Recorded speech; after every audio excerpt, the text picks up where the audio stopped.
Olá, irmãos, Pai do Senhor. É bom mais uma vez estar aqui falando com vocês por meio da tecnologia.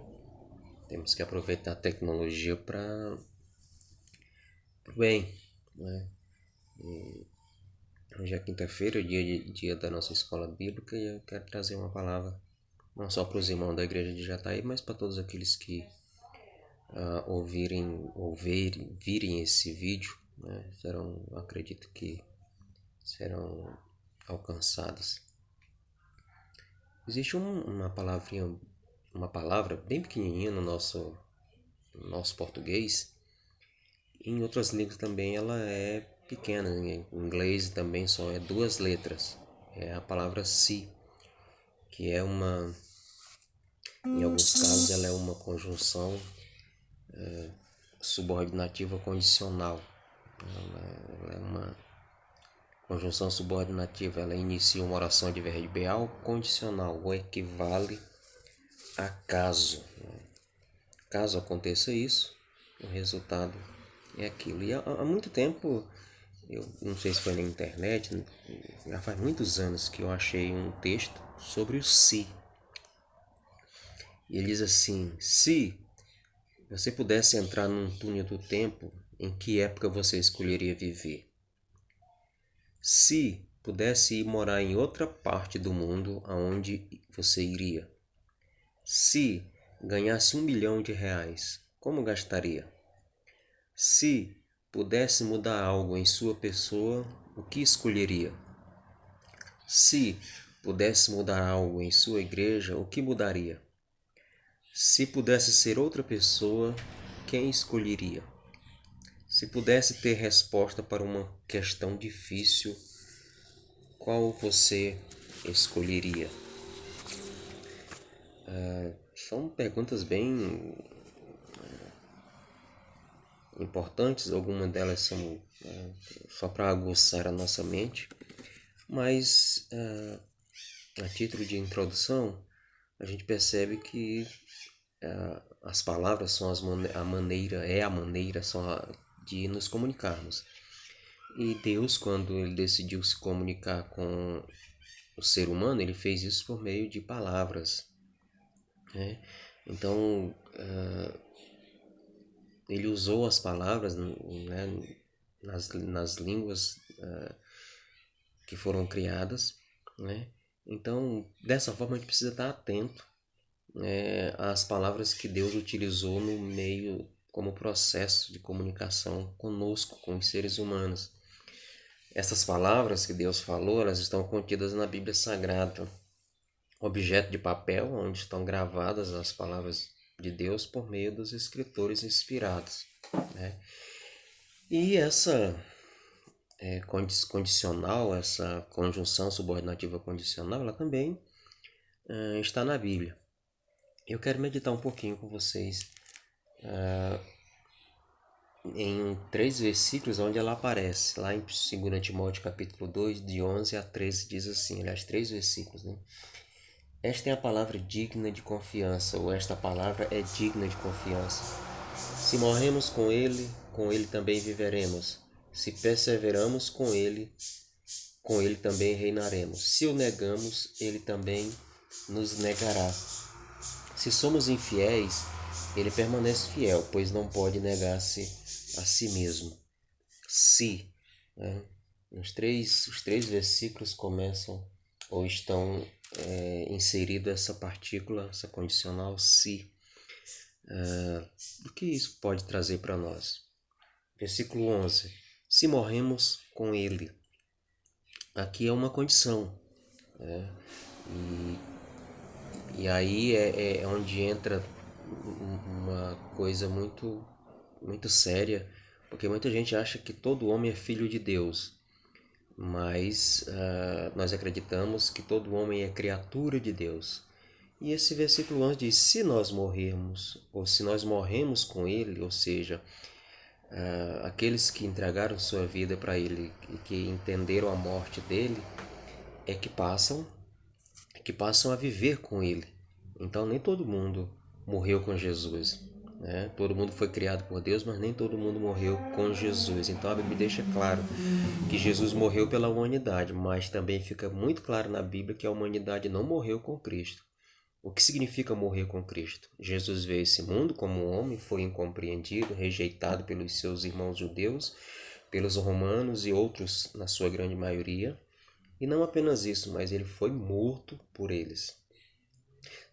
Seguir a Jesus ou morrer com Jesus é seguir o mesmo caminho. O servo do Senhor é incompreendido, rejeitado pelo mundo e tem que escolher morrer para o mundo. Então aqui está a diferença entre a criatura de Deus e o Filho de Deus. O Filho de Deus morreu com Jesus para o mundo, né? A morte de Jesus foi a nossa morte, né? E aí o versículo diz que a grande notícia é que quem morre com Cristo viverá com ele, pois ele está vivo. Aleluias.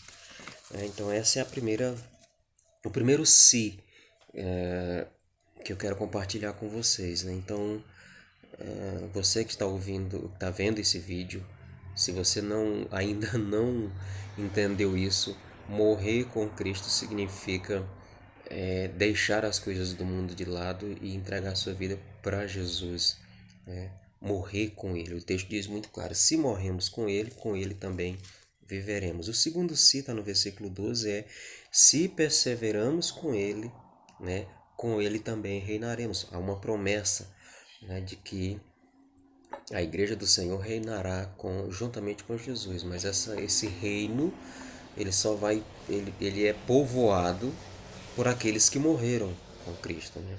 Perseverar é manter firme na decisão de seguir a Jesus, independente da rejeição da sociedade, das provações e das lutas que passamos.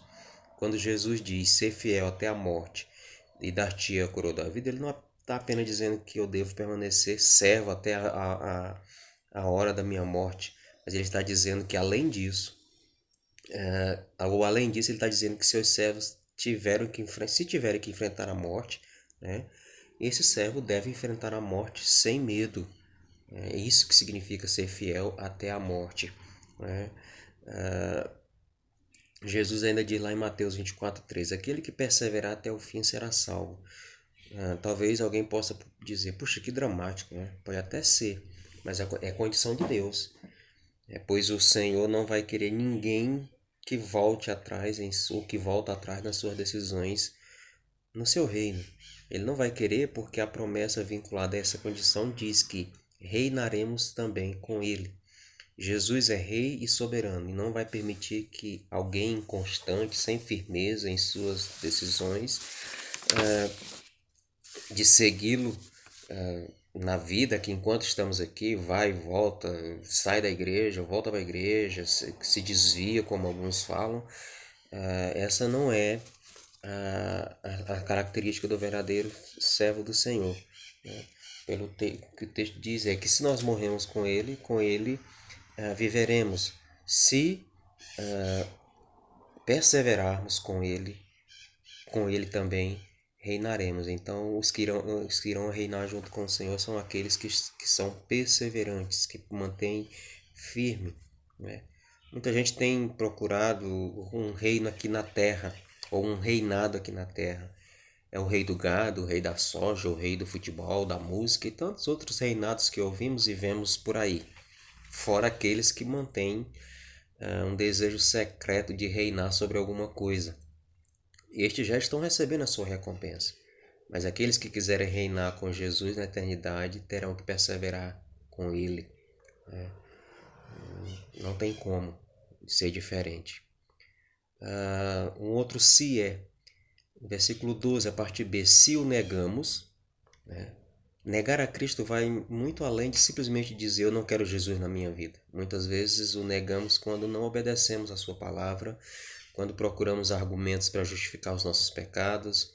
Muita gente, inclusive crentes, se enganam achando que o Senhor vai dar um jeitinho no final e salvar todo mundo. Esse versículo, meu amado, desfaz esse engano. Quem negar a Jesus será, seja de que maneira for, será negado também por ele. Lá em Mateus 7, 21 a 23 também fala sobre isso. Se o negamos, ele também nos negará. Então veja que é uma sequência. Primeiro, Se morremos com ele também viveremos. Se perseverarmos com ele reinaremos. Mas se o negarmos, ele nos negará. Não tenha dúvida disso. Aquele que me negar, é o que está lá escrito em Mateus, aquele que me negar diante dos homens, eu negarei diante do meu Pai. Né? Nós precisamos sermos atentos, né? Se, né? Então, como que nós temos vivido a nossa vida, né? E o último se, tão importante quanto os outros, é se somos infiéis, versículo 13, né? Ele, porém, permanece fiel, pois não pode negar-se a si mesmo. Aqui cabe uma explicação, porque talvez muita gente pense assim, bom, então se eu for fiel, Deus continua fiel, tá tudo bem.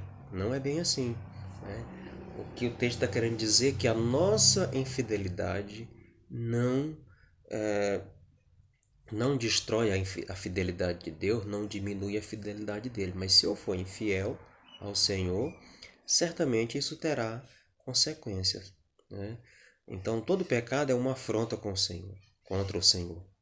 Mas eu creio que a infidelidade seja um dos que mais ferem o coração de Deus. Infidelidade é traição, é trocar a pessoa amada por uma aventura, é trocar o espírito pela carne, é trocar a vontade de Deus pela nossa própria vontade, é trocar o eterno por aquilo que é passageiro, e finalmente é trocar Jesus pelo mundo. Mas nossa infidelidade não altera a fidelidade de Deus. Isso não quer dizer que Deus vai fechar os olhos para a nossa infidelidade e continuar nos abençoando como se nada tivesse acontecendo. Significa que ele vai cumprir sua palavra integralmente.